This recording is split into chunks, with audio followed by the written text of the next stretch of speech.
As leis trabalhistas brasileiras vêm sofrendo ajustes significativos desde o projeto da reforma trabalhista, aprovado e implantado em 2017. A nova reforma teve foco na flexibilização e eliminação das burocracias relacionadas às obrigações trabalhistas. Vamos conferir algumas das principais mudanças que aconteceram nos últimos anos. As empresas não são mais obrigadas a oferecer vale alimentação e vale refeição. O benefício de vale transporte é concedido apenas para o uso de transporte público urbano. A jornada de trabalho, que antes era de no máximo 8 horas, agora pode ser estendida para 12 horas diárias. O trabalho intermitente, conhecido como bico, foi regularizado como CLT e inclui o direito de férias e 13º ao final do contrato estipulado. O período de férias pode ser dividido em até 3 momentos, e um deles precisa ter, pelo menos, 14 dias, enquanto o restante deve ter 5 dias mínimos. Essas são apenas algumas alterações existentes no atual cenário das leis trabalhistas no Brasil. Para saber mais sobre o assunto e tirar suas dúvidas, fique agora com o Bendita Hora. Aí, minha gente, tá vendo? Isso aqui é um outro assunto muito importante para nós que estamos vendo um quadro, como agora no primeiro bloco, nós falávamos aqui com o Rogério, que nos últimos anos, né, nós estamos quebrando alguns tabus de falarmos de alguns assuntos que nós não falávamos antes, nas mesas, com as nossas famílias. E um deles também a gente fala um pouquinho sobre os direitos e deveres do trabalhador, conhecer mais a nossa legislação, principalmente naquilo que se refere ao trabalho, tá? E está sempre mudando, você vê, recentemente já teve novas mudanças. Por isso, eu tenho a alegria aqui da gente falar um pouquinho sobre esse assunto. Ele que é advogado, super jovem, o nosso querido doutor Lucas Garcia Martins. Lucas, muito boa tarde, querido.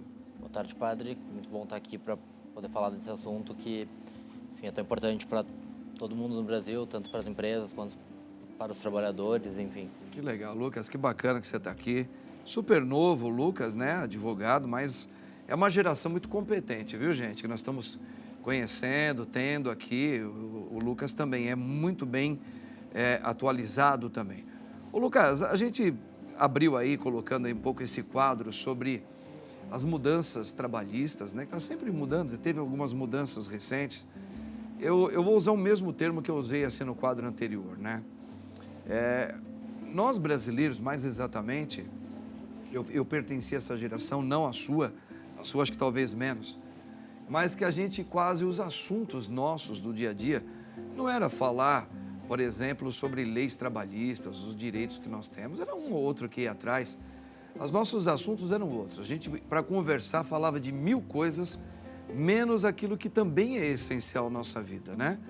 Como, por exemplo, você saber trabalhar com as suas economias, a gente não falava, como administrar bem, o assunto que falamos antes, e também os seus direitos, deveres e saber como é que você entender melhor como registrado, ou como aquele que antigamente fazia bico, tem algum direito hoje, a gente não falava sobre isso aí.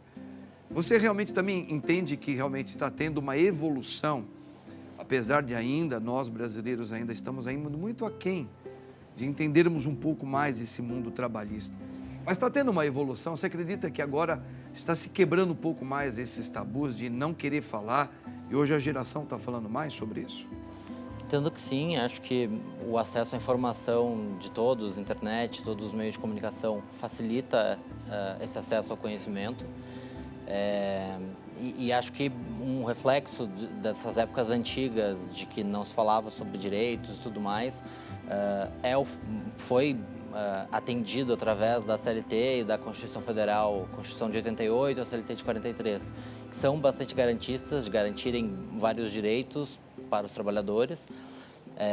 De fato, de lá para cá, muita coisa mudou, tem muita questão legislativa que foi atualizada e outras nem tanto. Eu acho que é por isso que o direito, a gente brinca que o direito é vivo e as coisas vão acontecendo na sociedade e o legislativo vem de trás acompanhando e tentando encaixar as coisas da melhor maneira.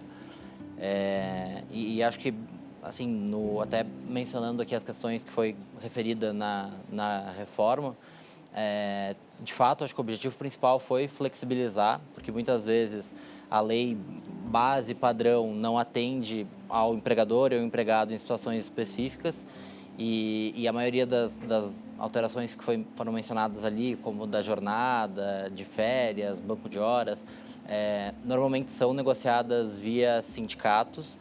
Então, para você poder aumentar a jornada para trabalhadores que sejam hipossuficientes, né, que não tenham diploma de nível superior e com remuneração mais baixa, precisa ser negociado com o sindicato. Então, em troca desse aumento da jornada, por exemplo, o sindicato negocia algum outro benefício em favor do trabalhador.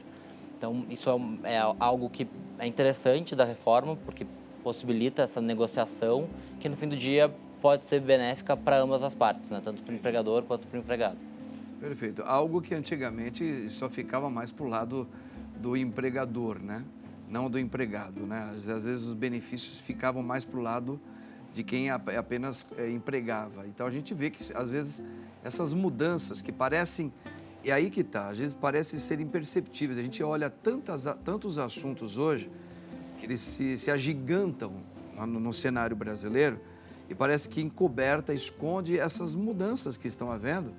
E nós brasileiros, como parece que prestamos atenção mais em coisas não tão importantes, isso passa e a gente não conhece nem os direitos que mudaram, não é? Que nem a questão do Vale Transporte, essa jornada maior de números de horas trabalhadas, que tudo isso teve algumas mudanças e que isso implica nos direitos do trabalhador, né? Claro. Então, realmente, são assuntos muito pertinentes. Agora, sim, o Lucas, doutor Lucas, por exemplo, como que funciona o básico, assim, acho que o contrato um contrato de trabalho no Brasil? Hoje, com essas mudanças, tem uma planilha básica que ela é oportuna para todos os brasileiros, para a gente conhecer? A previsão da CLT, que em geral é do empregado e trata da relação de emprego... Só para o pessoal saber, CLT se refere... A lei trabalhista, né, de empregados no Brasil, que prevê direitos e deveres tanto do empregado quanto do empregador para as relações que são típicas de emprego. Só para o pessoal entender que às vezes a gente... são siglas, né, que têm esses significados aí. Desculpa, pode continuar. Então, o que eu acho que tem mudado bastante, que até existe um lapso legislativo em relação a isso, porque embora as leis estejam se atualizando e tenha tido a reforma em 2017, outras alterações legislativas depois, tem alguns tipos de forma de trabalho que ainda não são previstos por lei. Então, a CLT trata da relação básica de emprego, com jornada fixa, você tem que estar ali todos os dias, do horário tal a tal, em regra geral 8 horas por dia, com 1 hora de intervalo, todos aqueles benefícios como 13º, férias e também vários deveres por parte do trabalhador que precisa ir trabalhar todos os dias, claro, com exceção dos final de semana e feriado, mas não pode, algum dia, se quiser não trabalhar por algum motivo pessoal, simplesmente deixar de trabalhar.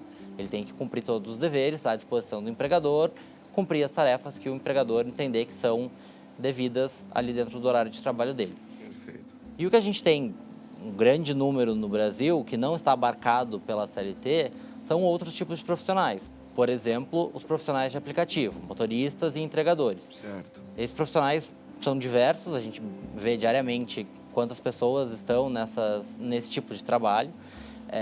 E não existe hoje no Brasil uma legislação específica para os profissionais de aplicativo que fazem entrega ou são motoristas. E essa relação, de fato, é diferente de uma relação de emprego, tanto pelos deveres quanto pelos direitos. Hoje não tem previsão de direitos para esses trabalhadores, que é algo que está se trabalhando, existem vários projetos legislativos tramitando nesse sentido. Tá. Por outro lado, também não tem deveres. Então, a pessoa que é motorista de Uber, eventualmente tem um outro emprego durante o dia e faz Uber à noite. Ou trabalha em alguma outra empresa, enfim, tem alguma outra atividade e não quer ter a obrigação de só poder trabalhar para Uber ou para 99, enfim, pode variar, pode escolher o horário, pode não trabalhar o dia que não queira. Existe uma autonomia nessas definições que são diferentes da relação de emprego. O que a gente vê pela redação dos projetos de lei, até vendo o que aconteceu em outros países, como exemplo dos Estados Unidos, na Califórnia, que foi votado pela população e chegou-se a um meio termo, que é uma previsão normativa que garanta mínimos direitos, como, por exemplo, previdenciários ou um valor mínimo pela hora trabalhada, e também enfim, para garantir algumas questões básicas para os trabalhadores, mas que também não é a relação de emprego. Então, não tem número mínimo e máximo de horário, você não é obrigado a... As exigências de quem é contratado. Exato. Tem todas aquelas, uma coisa bem mais amenizante, né? Exato. Vamos dizer assim. Olha, doutor Luca, nós temos aqui, é comum, no final do ano, surgirem vagas de trabalho temporário. É muito comum, né? Nos mercados, farmácias, enfim, tantos lugares, shopping centers. Vamos acompanhar um VT. Em seguida, discutiremos um pouquinho sobre como funciona esse tipo aí de trabalhos temporários, de contratação. Dá uma olhadinha. Com a chegada do fim do ano, surgem as já conhecidas oportunidades de empregos temporários. Para dar conta do grande movimento de clientes perto do Natal, o comércio abre vagas para cargos provisórios, como de vendedor, caixa, assistente, dentre outros.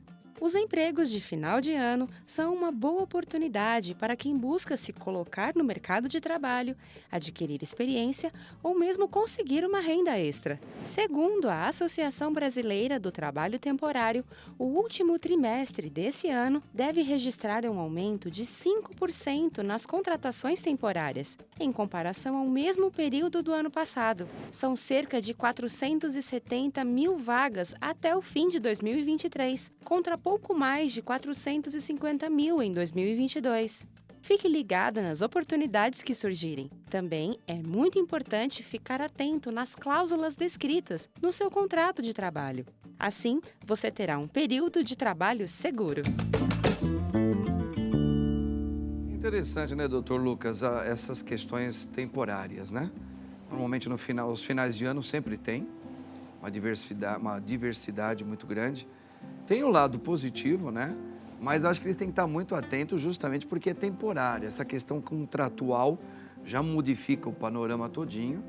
Como o senhor acabou de colocar a questão, por exemplo, de o pessoal que trabalha com Uber e outras coisas que ainda não existe nenhuma lei, nada que ainda favoreça. Já no caso de temporários, já tem algumas regras a seguir de direitos e deveres. Sim, com a reforma trabalhista foi previsto a legislação previu a opção de trabalho temporário, que também foi uma forma de tentar regulamentar o que já acontecia na prática dessa contratação para alguns meses, que varia, enfim, as cidades litorâneas aumentam as demandas, outras cidades diminuem, e isso foi uma resposta legislativa já para essas contratações que eram temporárias. Nesse momento, quando uma pessoa firma um contrato de trabalho temporário, ela já sabe que o objetivo daquele trabalho é por um tempo determinado, então não tem a pessoa não tem a expectativa de que o contrato de trabalho vai se perdurar por tempo indeterminado, como é a regra geral dos contratos de trabalho. Isso já permite que as pessoas de ambos os lados, tanto o empregado quanto o empregador, negociem como vai ser esse trabalho, quais vão ser as regras que permanecerão ali vigentes durante o período de contrato de trabalho, e permite também a rescisão sem as previsões normais de aviso prévio e todas essas situações do contrato de trabalho normal. Por exemplo, um cara é uma pessoa que está trabalhando temporariamente numa empresa, num lugar, num mercado, ele também já não pode, por exemplo, como num Uber, hoje eu não quero ir trabalhar, tá? Porque eu sou temporário, então hoje eu não vou fazer a minha hora. Já não pode porque você tem que seguir uma regra, uma carga de horário que ali está prevista no que foi combinado no trabalho temporário. Exatamente. O contrato prevê todas as regras de como vai funcionar esse trabalho. Será descontado. Exato. Entendi. Tá vendo, gente? Que bacana isso aí. São assuntos que a gente vai, né? Nós vamos dissipando, vai colocando alguns pingos nos is aí. Eu acho que seria interessante, a gente tá falando muito, teve uma época atrás, a gente falou sobre o MEI, né? Seria legal, doutor Lucas, o que é, só para nós ainda nos habituarmos mais com o que é o MEI, né? Acho que só para o senhor decifrar para a gente. Por exemplo, quem tem um MEI, entendendo o que ele poderá se aposentar, ser uma pessoa que pode se aposentar por esse sistema.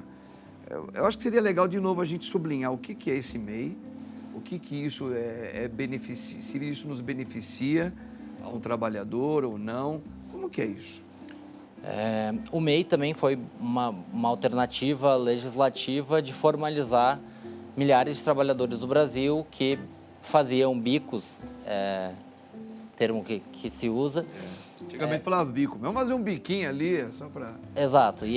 Enfim, esses trabalhadores que não têm um registro formal, de alguma forma precisavam ter acesso à Previdência, e até fazendo um link com o bloco anterior, para ter uma organização financeira, para se programar para o futuro, para uma eventual invalidade, para aposentadoria. O MEI veio justamente para isso. Então, a sigla significa microempreendedor individual. É extremamente simples de constituir o MEI. Você entra no site do Gov, coloca o seu nome, os seus dados, se cadastra no MEI. O que o MEI tem de benefícios para o trabalhador? Ele dá acesso ao trabalhador para a Previdência. Então, o trabalhador pode se aposentar por idade, pode se aposentar por invalidez, tem acesso a a maioria dos direitos previdenciários. Então, licença maternidade, salário maternidade, auxílio doença. Se o trabalhador, por algum motivo, falecer, a família tem direito a receber a remuneração, né, pensão por morte. Se o trabalhador for preso, tem direito também a receber o auxílio cárcere, né, referente a esse trabalho. Então, foi uma forma de formalizar essas relações de milhares de trabalhadores que não são empregados, mas que, por outro lado, queriam ter, de uma certa forma, esses direitos. O que são os deveres do MEI? O MEI tem que pagar um valor mensal que é fixo. Na verdade, ele pode ser de R$ 66 a R$ 72.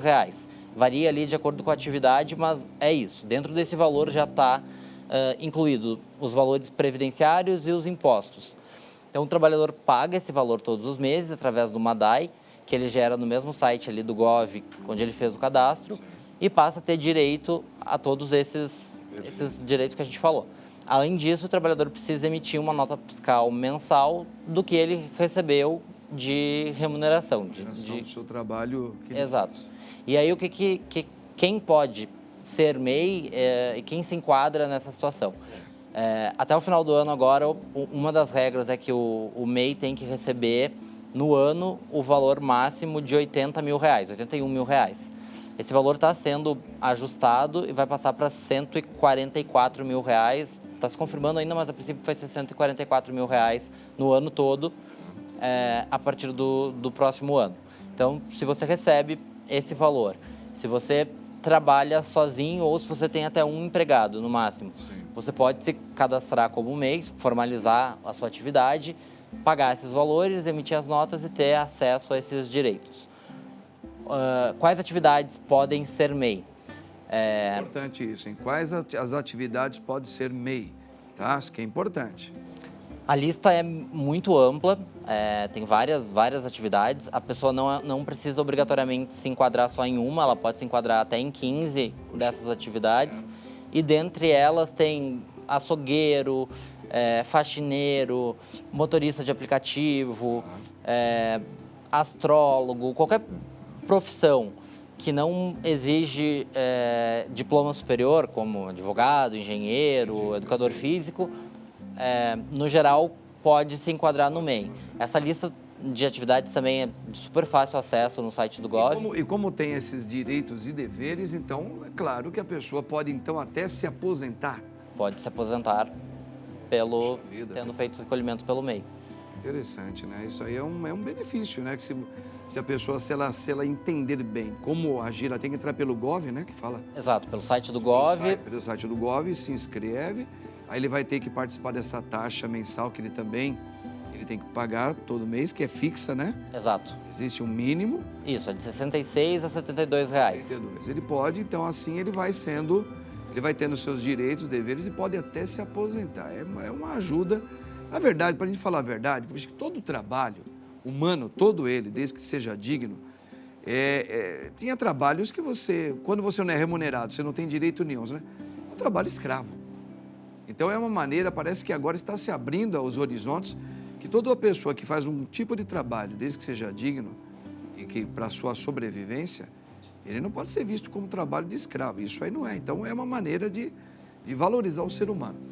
Olha, nós temos aqui uma pergunta no VT, doutor Lucas, para o nosso candidato, que é ele, né, o doutor Lucas. Vamos conferir, dá uma olhadinha na pergunta aí. Uma empresa pode determinar o meu período de férias? Uma empresa pode determinar o período de férias para a pessoa? A empresa a empresa que define quando a pessoa vai tirar as férias. O trabalhador pode indicar quando é a melhor época, quando ele prefere, mas o direito de definir qual será a data é do empregador. Empregador. O que a empresa não pode fazer é, sem a concordância do empregado, reduzir os dias de férias. Então, em um ano de trabalho, a pessoa tem direito a 30 dias de férias. Sim. Se a pessoa quiser, se o trabalhador quiser, ele pode vender 10 dias das férias, por exemplo, mas isso não pode ser obrigado pela empresa. Então, caso o trabalhador não queira vender, ele tem direito a tirar os 30 dias. Esses 30 dias não precisam ser corridos. Ele pode ser dividido em até três períodos, desde que um dos períodos não seja de pelo menos 10 dias. Perdão, 15 dias. Então, mas o direito de definir quando a pessoa vai tirar é, de fato, do empregador. Ah, muito interessante, tá vendo, gente? Então, a empresa, o empregador, ele pode até ouvir o que o empregado gostaria, falar, olha, eu vou tirar férias e tal, mas também tem que ver se está dentro do enquadramento do empregador. Se o empregador entender que não, eles vão ter que entrar num acordo, tá certo? Que a empresa, toda empresa tem, às vezes, o seu modo, o seu andamento, né? E, não é? Na prática, as empresas normalmente acabam concedendo quando o trabalhador tem interesse, mas também é preciso fazer uma organização. Dependendo com que a empresa trabalha, ela funciona o ano inteiro. Então, imagina um restaurante, por exemplo, que em determinada época do ano tem mais movimento, numa cidade litorânea, por exemplo, e todos os empregados resolvem preferir tirar férias nessa data. Trancaria a operação, né? Não teria como. Então, por isso, no geral, a lei prevê que é do empregador o direito de definir quando será as férias. Ah, muito legal. Tá vendo, gente? Que bacana, né? Temos mais uma pergunta, né? Importante, ó. Você sabe quais são as principais diferenças, aqui é importante, hein? Tá? Entre contrato CLT e PJ? Vamos conferir no VT? Vamos olhar. A Consolidação das Leis do Trabalho, mais conhecida como CLT, é o documento que regulamenta o trabalho formal. Um trabalhador CLT é uma pessoa contratada com carteira assinada, criando um vínculo trabalhista com a empresa. Já a contratação pessoa jurídica, conhecida popularmente como PJ, é definida como um acordo de prestação de serviço entre uma empresa e uma pessoa que tenha CNPJ, fazendo com que ela também seja identificada como uma empresa. Existem algumas diferenças entre um CLT e um PJ, e a principal distinção entre elas são os benefícios. Uma pessoa CLT tem acesso a FGTS, INSS, 13º, férias e diversos outros direitos que uma pessoa PJ não tem. Porém, como o trabalhador PJ não tem carteira assinada, não há descontos previstos em lei na sua remuneração, o que pode fazer com que ele receba a mais do que uma pessoa CLT. Cada contratação tem suas vantagens e desvantagens, e a escolha do tipo de contrato dependerá das necessidades e das realidades de cada empresa e prestador de serviços. Olha aí. Interessante isso, né, doutor? A pessoa jurídica também, ela não vai ter os direitos que uma pessoa contratada por uma empresa normalmente tem, mas também e vice-versa, né? Agora, uma pergunta, assim, até o senhor pode explanar melhor isso aí, mas uma pergunta, uma pessoa que ela trabalha numa empresa, ela pode também, paralelamente, ser um profissional, uma pessoa jurídica trabalhando também, ao mesmo tempo? Da mesma empresa ou de empresas diferentes? Empresas diferentes. Se o contrato de trabalho da relação de emprego não tiver a obrigação de exclusividade, pode. A regra geral, a lei não tem nada que vede isso. Porque ainda tem essa questão da exclusividade, que também pode Exato. ter no contrato de trabalho pelo empregador, né? Exato. Por exemplo, eu posso contratar você E no nosso contrato você está assinando que você tem uma exclusividade de trabalhar aqui Perfeito. comigo e não vai ser em outro lugar. Exato, Se tiver essa cláusula, aí você já não pode ser um PJ numa outra empresa. exato. Entendi. Mas a regra geral, assim, isso não é uma... Não é uma regra geral. Não é, exato, não é uma previsão legal, então a pessoa pode ser sócia, enfim, ser Entendi. PJ e prestar serviços para outras... E conhecer exatamente como uma pessoa jurídica que ele não vai ter. Não adianta ele querer imaginar que ele vai ter os mesmos direitos de um CLT, que ele não vai ter, né? Exato, isso até falando do cenário legislativo, o STF tem sido provocado bastante nos últimos anos, tem várias notícias e, enfim, é um assunto que está sendo bastante discutido, é justamente sobre a validade de outras formas de trabalho que não somente a CLT. Então, tem diversos julgados recentes do STF reconhecendo que são lícitas e válidas essas outras formas de trabalho, tanto como PJ, tanto via terceirização, quanto por sócio, que o simples fato da pejotização, que é um termo que se usa bastante, de o trabalho se dar via pejotização, não implica que essa relação seja nula e que a pessoa seja automaticamente reconhecida como empregado, que era uma prática que acontecia anteriormente na Justiça do Trabalho e que agora está sendo revista, que é, enfim, é o entendimento do STF, está sendo revisto pela Justiça do Trabalho. E aí, quando a gente fala de um prestador de serviço PJ, ele também entra um pouco naquela questão que a gente estava falando da diferenciação do empregado CLT para o motorista de Uber. Se a pessoa presta serviços através de uma PJ, ela não terá as mesmas obrigações de um empregado CLT. E um dos pontos principais que se discute para diferenciar o empregado CLT do prestador de serviço, que o judiciário analisa na prática para ver se essa pessoa era empregado ou era prestador de serviço. Além, claro, da documentação e tudo mais, o ponto principal é se existia subordinação jurídica no trabalho. O empregado existe uma relação de subordinação jurídica entre o empregado e o empregador. O empregador define como a pessoa vai fazer, o horário que a pessoa vai fazer, todos os pontos são definidos pelo empregador. Quando é uma relação de prestação de serviços, isso não é uma característica, não deve ser uma característica intrínseca da relação. Então, normalmente, o contrato de prestação de serviços é por demanda ou para fazer um determinado trabalho ou para, enfim, estar disponível X horas para executar um determinado trabalho, mas não é comum dessa relação de PJ que o empregador, que o contratante possa definir e estar ali em cima, cobrando, fiscalizando, como acontece. São outras leis, outros recursos, né? Ele não pode, são modos diferentes de contratar. É interessante isso, né? Mas é uma coisa que, se a gente não tiver atento, né, confunde a cabeça do... Você não vai achar que todo mundo tem o mesmo direito, e não tem. Exato. É só você pensar direitinho, porque você, às vezes, não está sendo contratado naquelas normas da CLT. Tá? Você está querendo vender seu trabalho dentro de uma outra maneira, que pode ser, mas, porém, não vai ter os mesmos direitos. E a mesma coisa também serve, por exemplo, muita gente também tem um pouco de dúvida, doutor Lucas, a questão de você entrar num acordo com um profissional que trabalhou muito tempo na sua empresa, você, o contratante com o contratado, trabalhou muito tempo, fez um bom trabalho, e tem essa questão também de falar assim, vamos entrar no acordo, eu quero ser mandado embora, porque o CLT tem todos os direitos, né? Para receber os 40% do fundo de garantia, férias, etc. e tal. Se o empregador mandar embora, né? Já no caso do PJ, já não existe esse tipo de coisa. Exato. No caso do PJ, vai depender de como foi feito esse contrato. O contrato pode ser por prazo determinado, pode prever multa em caso de rescisão injustificada pelas partes. Vai, de fato, existe mais autonomia ali de definir quais serão as regras. E, claro, enfim, da pessoa que vai prestar os serviços, também está atenta ao que está sendo negociado e concordar ou não com as disposições ali dessa relação de prestação de serviços.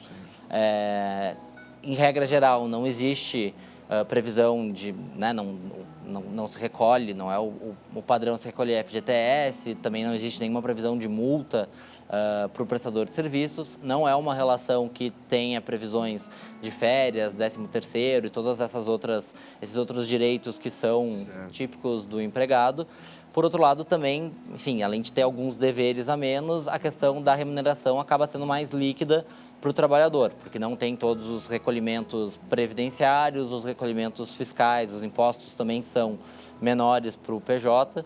Então, na prática, acaba sendo vantajoso ali, em muitos casos, acaba sendo vantajoso também para o trabalhador. E aí, falando do acordo que você mencionou para a rescisão contratual. Até a reforma trabalhista tinha duas, falando daí de empregado, né? Até a reforma trabalhista tinha duas modalidades de extinguir o contrato de trabalho. Ou a pessoa pedia para sair, e aí ela não recebia multa de FGTS, não podia sacar o FGTS, e era dever do trabalhador o aviso prévio, cumprir o aviso prévio. Ou a outra forma, que é o empregador rescindir o contrato de trabalho e aí o empregador tem que pagar essas verbas, né? FGTS, tem que cumprir o aviso prévio.